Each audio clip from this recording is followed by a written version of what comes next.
En este video vamos a ver la independencia de México, la caída del virreinato de Nueva España y cómo el Imperio Español perdió a su colonia más rica.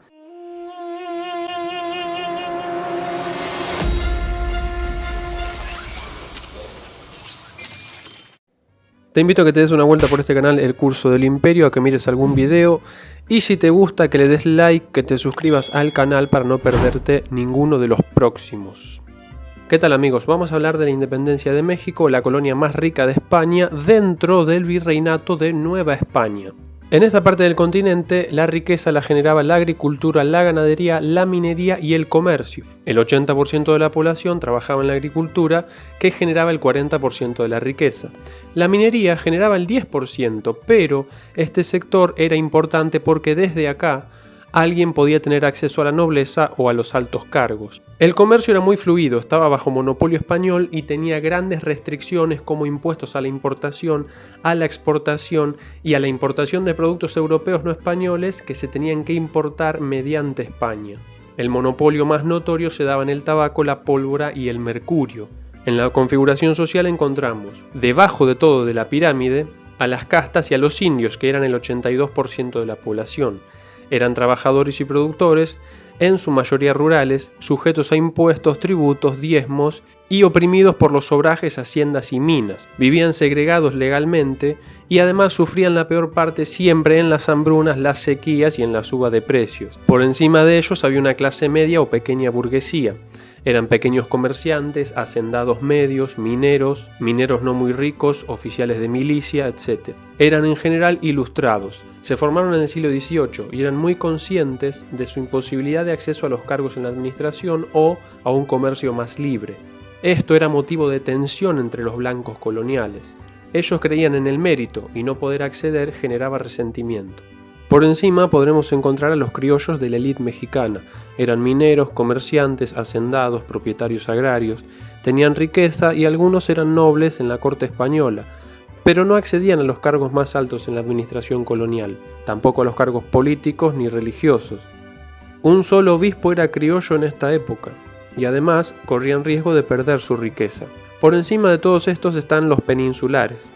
Controlan las más altas esferas de la administración, la iglesia y el ejército. La mayor parte del comercio exterior, la producción textil y el vino. Son la élite gubernamental. En toda América también había en las ciudades una plebe ociosa sin trabajo, había vagabundos, pobres urbanos, jornaleros rurales, etc. Lo que genera descontento es el sistema económico español y sus leyes, las restricciones comerciales, las restricciones sociales. El sistema que es extractivo, mercantilista y en muchos puntos feudales, un sistema que los americanos juzgaban muy atrasado, siendo conscientes de las posibilidades que sus actividades podrían ofrecerles. Es decir, veían a España como un atraso. En el año 1808, la invasión francesa destrona a Fernando VII. En América, la audiencia llama a esperar a que se convoque en la península un gobierno legítimo, ya que no quiere reconocer a las juntas que se están formando como representantes del rey. Por su parte, el cabildo, mayoritariamente criollo, propone al virrey que tome el mando hasta que vuelva el rey. Esto lo proponían pensando que si el rey no estaba, el poder recaía en el reino y las clases que lo forman, es decir, en sus tribunales. Era una apelación legal a la soberanía del reino. La idea sería formar un gobierno autónomo hasta que vuelva el rey. Para esto el virrey, que era Iturrigaray, llamó a las corporaciones de la capital mexicana para discutir el futuro. Pero una asamblea de ciudades no fue posible porque no hubo acuerdo sobre el reconocimiento de las juntas que se estaban formando en España. Unas semanas después, el poder peninsular en América organiza un complot contra el virrey, lo destituye y nombra virrey a Gabriel de Yermo, alguien a quien podían dominar mejor. Esto fue clave. El golpe destruyó la legitimidad española y justificó el grito de independencia. Estaban dispuestos a respetar solo la figura del rey y de ninguno más. Además, estos hechos coinciden con una época de sequía y hambre que estaba azotando el campo mexicano, lo que generó un ambiente social explosivo. En Querétaro, un gran centro agrícola, un grupo de criollos se propone derribar la audiencia. Consiguen el apoyo del cura de Morelos, Miguel Hidalgo, un cura ilustrado, mejor lector que militar, que tenía bajo su mando a indios y mestizos. En septiembre de 1810 se produce el Grito de Dolores, una insurrección en nombre del rey, la religión y la independencia. También querían abolir la esclavitud, los tributos y devolver la tierra a los indígenas, pero en realidad no tenían las ideas muy claras. Terminó siendo un levantamiento contra blancos, un desquite. Mataron a todos por igual, era una guerra de blancos contra indios, una guerra de venganza. El cura Hidalgo no pudo contener esta revuelta. Ahora todos están en su contra, tanto criollos como la iglesia como el cabildo. Los rebeldes se retiran a Querétaro, donde son finalmente derrotados por el general Calleja. Después de otras derrotas en 1811, Hidalgo es separado por los suyos del mando. El cura fue capturado y ejecutado, arrepentido por lo que había pasado. El levantamiento duró 3 meses. Fue contraproducente para la causa independentista. Solo generó muerte y miedo. No tenía objetivos claros y el cura condujo mal a sus rebeldes. Los criollos no estaban dispuestos a apoyar algo tan destructivo. Les generó miedo. El mando pasa a Morelos, que era mejor guerrero que Hidalgo. Clarificó los objetivos. La independencia ya sería sin tener en cuenta a Fernando. Se haría por un gobierno parlamentario. Se prometió la abolición de la esclavitud, las castas, el tributo y toda legalidad que impida el ascenso social. Por sobre todo se sostuvo la primacía de la iglesia y el reparto de tierras. Después de tomar casi todo el sur, forman un congreso en Chilpancingo, donde declaran la independencia. Pero este congreso, con Morelos en el ejecutivo, tenía internas muy fuertes, lo que hace que Morelos termine entregando el poder y dejando el mando militar también. Este congreso, itinerante por los combates, sanciona una constitución en Apatzingán. Intentaba ganarse el apoyo liberal de la capital. Este congreso tiene que trasladarse al este, pero capturan a muchos rebeldes y a Morelos, que va a ser fusilado. Esta vez se dejaron los objetivos más claros, una mejor organización, pero los apoyos que se esperaban de los sectores altos todavía no llegaban, no confiaban en estos movimientos. Hay que decir que esta era una guerra civil, no eran mexicanos contra españoles, ya que los bandos estaban totalmente mezclados y las características que tomó la revuelta acentuó este punto. Los criollos no eran radicales, lo que querían era tomar el control del gobierno, que los indios se rebelen los volvía más conservadores. No hay vuelta atrás. Calleja, ahora virrey, impone un régimen militarizado con una recaudación más rigurosa para costear las campañas. No olvidemos que por esta época van criollos mexicanos a las cortes españolas a plantear el problema. Ellos querían un gobierno autónomo para comerciar sin monopolios y para igualar los derechos y estaban dispuestos a hacerlo en el nombre del rey.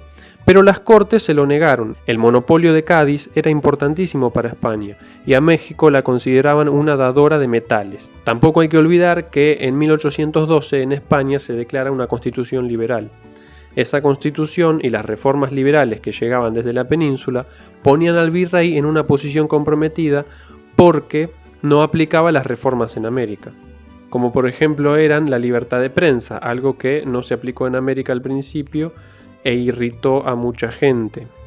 En 1814 vuelve Fernando a España. En ese momento es cuando se redacta la constitución que mencioné antes, la de Morelos, que es una respuesta a la vuelta del rey. Los mexicanos ya no confían ni en el rey ni en las cortes. Veían a la península envuelta en una situación política inestable, una ida y vuelta entre monarquía y cortes liberales. Además, los seguían considerando colonia. Tenían que independizarse si querían un futuro distinto. Ellos querían una monarquía que garantice el orden social, pero ser independientes. Tenían que atraer a los burgueses y a la élite a su causa. Si bien el virrey Apodaca en América respetó bastante la Constitución española, en la península la Revolución del 20 y la vuelta de Fernando en el 23 los llena de desconfianza. La relación con la corona está deshecha. La independencia no está destinada a desobedecer a las reformas liberales o a oponerse al rey por estar en desacuerdo con una monarquía.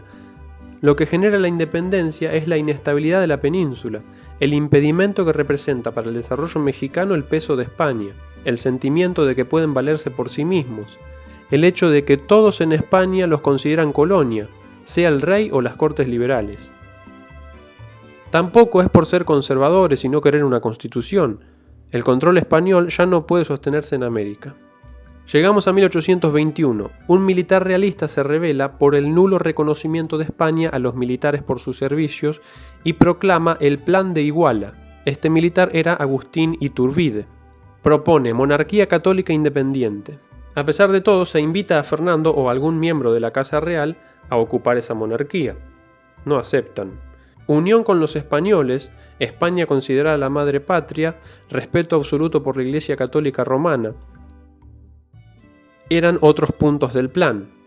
Y el ejército garantizaría que se respeten la independencia, la religión y la unidad. Se mantiene la élite, pero mediante la igualdad se seduce a todos los sectores para incluirlos en el plan. El virrey es destituido por uno más cercano a la causa, como lo era Francisco Novelda. Un general, O'Donoghue, viene de España para sofocar todo esto, pero al ver que las cosas ya están resueltas, mediante el Tratado de Córdoba reconoce la independencia. Los de Iturbide toman la capital. Iturbide será entonces emperador mexicano. A partir de ahora, otra historia comenzará para la ex colonia más rica de España. Bueno, espero que te haya gustado este video. Si es así, dale like, suscríbete al canal. Te espero por las redes sociales, te espero en los comentarios de este video para seguir hablando de este tema. Por mí nada más. Hasta la próxima. Adiós.